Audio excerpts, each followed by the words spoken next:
We're not even gonna talk about how Pun tried to literally change my name. When he first met me, he tried to change my name. He's like, so I was thinking about, one day I come to the studio, he's just like, so I was thinking about some rap names for you. I'm like, rap names like what? What do you mean like rap? Like your name, like how I'm like the Punisher. I'm thinking like you'll be like Punish Her. I'm like, no. I. What about colors? Colors. I'm like, why can't I just be Remy? Like, I don't understand. Like,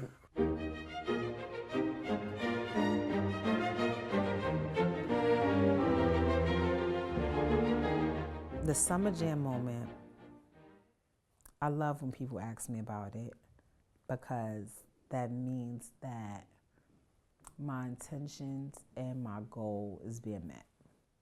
The whole beef thing was still, lingering around. And everybody was like, yo, you gotta go up there and kill Shorty. You gotta put her on the screen. And I'm just like, everybody did that. What I wanna do is I wanna do something that's gonna be remembered past that. Something that years from now people will be like, yo, remember when Ram did Summer Jam and this, that, and the third? Like something that's never been done before. Like it's easy to break something. It's easy for me to take a glass, pick it up, shatter it, and break it into a million pieces. It's easy to tear something down. That's the easy part. So it's harder to build something. And that's what I wanted to do. I'm like, yo, this is the most that female rap has been talked about in years. What can I do so that it resonates, not just for right now, but after Summer Jam? And everybody told me that I couldn't do it. Oh, you know how women are, yeah, catty, and this one don't like this one, this one don't like that one, and they need hair, and they need makeup, and they need wardrobe, and I'm like, you know what, I took my whole budget, and I started making my phone calls. Where you need me to fly you from? Where's your makeup artist? What hotel you want to stay in? What airlines you want to fly in? All right, you got so-and-so number? Everybody that I called, Bram, I got you, it's no problem. Yes, this is dope. Oh, it's going to be crazy. Like, if I would have thought of that idea 2 months ahead as opposed to 2 weeks ahead, it'd have been so crazy. MC Light, Radiga, Lady of Rage, Queen Latifah flew in from Switzerland. I wish there was footage of our interaction backstage. Like, everybody just fanning out over each other and like, yo, let me get a picture. Yo, I love you. Like, dopest moment, hands down, like, top 3 dopest moments in my hip hop career.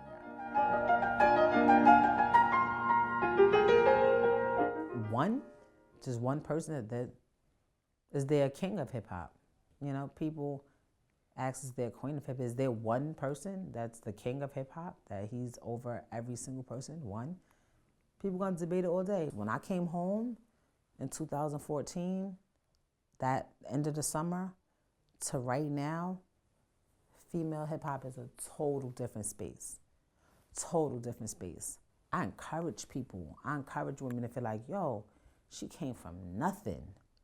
She came from nothing. And she was able, with no record deal, no big management, just her husband, and her brothers, and, and was able to get gold records and double platinum records and Grammy nominations and win the BET Best Female of the Year that hasn't been won by nobody else in the 7 winners in 6 summers since I've been gone. She's been able to do it being her, being herself, not trying to be like nobody else, not trying to rap like nobody else, not trying to sound like nobody else. And that's not to discredit anybody else. That's just what I did. Because I don't want anybody to ever feel like, oh, I didn't make anybody. But it's nothing for you to help somebody or to be like, hey, I could have been like, hey, I'm on Summer Jam. I got 22 minutes. I'm going to do Feel So Good. I'm going to do whatever. I'm going to see if Swiss will come out with me. I'm going to do Conceited. Then I'm going to do All the Way Up. I'm going to do Money Showers. Nah. I'm going to take my 22 minutes and I'm going to share it with everybody. People could say whatever they want to say. Nobody was doing that. People wasn't even taking pictures together, more or less doing records together. If we don't work together, it's going to always seem like we got beef with each other. I say something, they ain't never going to say I'm saying something about Cardi. Why would she say that? She brought Cardi out with her at Summer Jam. She ain't talking about Kim. Regardless of how it may fish. Nah, she fucked with Kim. She just did a record with Kim. Nah, she not talking about lies. She ain't talking about Young and May. Like, that's cool. And I think it's so dope when we could do that. That was just what it was. I don't care. I don't care. I really don't. What I do know, or you ask anybody for the next couple of interviews you do, ask them, where were you when you first heard Sheetha? Like, whenever anyone tells me that, they tell me exactly where they were, what they were doing. I was on the highway. I was in the bathtub. So it was definitely a moment. But I feel like everything plays a part, for everything. Does that change who Nas is? Does that change who Jay-Z was? But did it change hip-hop? Absolutely. The fact that our gender is always put before our occupation might be the beginning of the problem. Female doctor, female cop, female lawyer, female rapper. What the fuck is that? It is some dope ass females out here, and we all contributed. Even the ones I don't like, everybody contributed their own shit. Everybody's a queen in their own right. I was born and I was raised in the Bronx, but I went to high school, and I went to some of junior high school in Queens. I went to elementary school in Harlem. I even lived, believe it or not, in Staten Island. My mom was like a super, like a black gypsy, like shelter hopping. So I ended up living in a lot of different places in New York. But the Bronx was always, my home base. My grandmother always lived in the Bronx. And, that was the one person that never moved. So it was like, we'd live over here and then I go visit my grandmother in the Bronx. Then we move over here and then I go visit my grandmother in the Bronx. So contrary to popular belief, I'm not a bully. I actually bully the bullies. Like, I'm the person, like, I would get in trouble in school. They'll call my mom and they'll be like, I understand that, that was her cousin, so she had to protect her cousin. My mother would be like, she doesn't have any cousins. We were working on the Terror Squad album. And we all had like our solo songs and songs that was just us. Like, my song was just Yeah, Yeah, Yeah. Just originally just had me on it. And then Joe, he got on it. And then I'm in the studio with them. I'm like, yo, just play through the album. I'm trying to think of a song that to do was missing. Like, play the album through. Let me hear what it sounded like so I could see like what I could add to it, whatever. And this shit just gets to this one song that I didn't even hear before. It's like, dun, dun, dun. I'm like, what was that? I'm like, play that again. Now I'm listening to Joe, and he has 3 verses on it. So I listened to all 3 of them. I'm like, the second one, that's the weakest one. Take that one out, please. Then they came the next day. I mean, I know, like, no, not to be, cocky or whatever, but I know I'm not whack. I'm like, they're not going to take my verse off once it's on there. And everyone came the next day and we were all listening. It's like, yeah, let's play the album. Let's go through it. And then we get to it and it's like, lean back and lean back. And just when Joe thought his second verse was going to come in, R to the easy, M to the wizard, my arms stay breezy. It was like this in the corner, like, yep, I'm on here and it's staying. What happened? Any Up Remix was another hijack situation. I spent the beginning years of my rap career hijacking my way onto songs. So when Annie Up came out, I was like, yo, if they ever do a remix to this, like, I wish I could be on it. Like, I literally was just in my house wishing to be on it. So when the original came out, I wrote a verse as if I was on it. When I heard they were actually doing a remix, their A&R of their project was kind of like my A&R too. I did the verse, and I think they sent it to Premiere because the remix ended up being on Funkmaster Flex album. And they kept me on it. Like, they had a meeting one day. I think they all thought I was like a little boy at first. And I was super pissed, super, super pissed because Premiere, when he mixed it, I don't know what he did, but it changed my voice. So it made me sound squeakier. And I was like, what did he fucking do to my voice? And they're like, that's Premiere. Like, you don't question Premiere. And I was just like, fine, whatever. But we had this whole big meeting, and I sat down, and MOP was there, and Busta Rhymes was there, and Prodigy. And the Prodigy was originally on the Annie Up remix, and he didn't make the final cut. His verse was dope as fuck, but at the time, he was beefing. That was in the middle of the Jay-Z beef that they had going on. And he said like some line in there where it was a shot. Like it wasn't like a direct shot, but if you knew what was going on, like you knew. And they was like, not on this record. Like, and this is before they even thought about. I don't even think Jay-Z had like a label to sign to. Like this is before they even signed with him. And it was actually I respected it. I was like, that's dope. Like they was like, and Prodigy was Prodigy then. That was Mobb Deep was like at their peak, and it was like, nah, not on this record. We're not doing that. I was like, well, as long as my spot is solidified, I'm okay. And then I had to come after Busta at that, and then we shot the video. And Busta Rhymes broke my Gucci glasses, and he beat me up the whole video, acting all crazy. Like, he not the chill, smooth Busta Rhymes that he be now.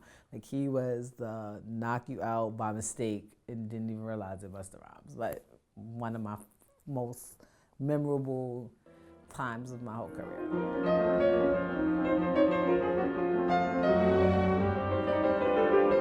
I just played a song called Company off of my album 7 Winters and 6 Summers with A Boogie. In the record I say, I was getting 1 visit, 2 phone calls, and 3 showers a week. And that's true. Like that was my life for a long period of time. 1 visit, 2 phone calls, 3 showers. As a woman, that is horrible. It is very degrading, and you cherish when they give you those 10 minutes. Like you want to get to all the very important parts, pray that all the soap is out when they cut the water off on you. And for 7 winters and 6 summers, that was my reality. Maximum security. There's only 1 maximum security facility in New York State for women. And I stayed there my entire time. It's crazy because people don't realize, why 7 winters and 6 summers? Like, I could not fathom counting my time in years. Definitely wasn't counting it in months. When it was all said and done, I ended up getting my college degree, and that took a couple of months off of my time. And I did, in total, 7 winters and 6 summers. People like, oh, I know you got mad rhymes. I know you wrote this. You are so fucked up in the head, and you're so depressed, and your life just feels like total shit. You can't really, your creative juices are stagnant. Like you get little spurts here and there because I was there for so long, obviously, but you're not in there just cranking them out. Like you are fucking stressed. It's not a happy time. I spent most of my adult life in prison. When I caught my case, I was 25, going on 26. It's a song called Dreaming on the Plata Ploma album that I did last year with Fat Joe. And I said, I used to be in the cell dreaming that I was home. And now I'm home and I be dreaming that I'm back in a cell.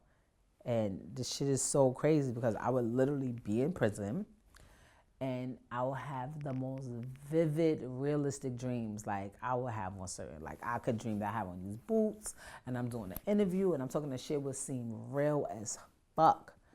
And then you wake up and you're in this fucking little ass 8x6 cell on this nasty ass cot with this toilet right next to you and a blocker. And it's just fucking horrible and there's nothing you can do about it. And now I be home and I be at my big ass California king bed in my house where it's warm and it's toasty and my husband's next to me and my son is in the next room asleep, and I be having nightmares that I'm in prison. Like I will have on my state greens, I have on my boots, my hair's braided, and this shit seemed just as real as the dreams felt me being home when I was locked up. This shit is like super traumatizing. It's crazy. It's fucking retarded. I can't even explain it. But 7 winters and 6 summers, like that is, it's enough time for you to think about a lot of shit.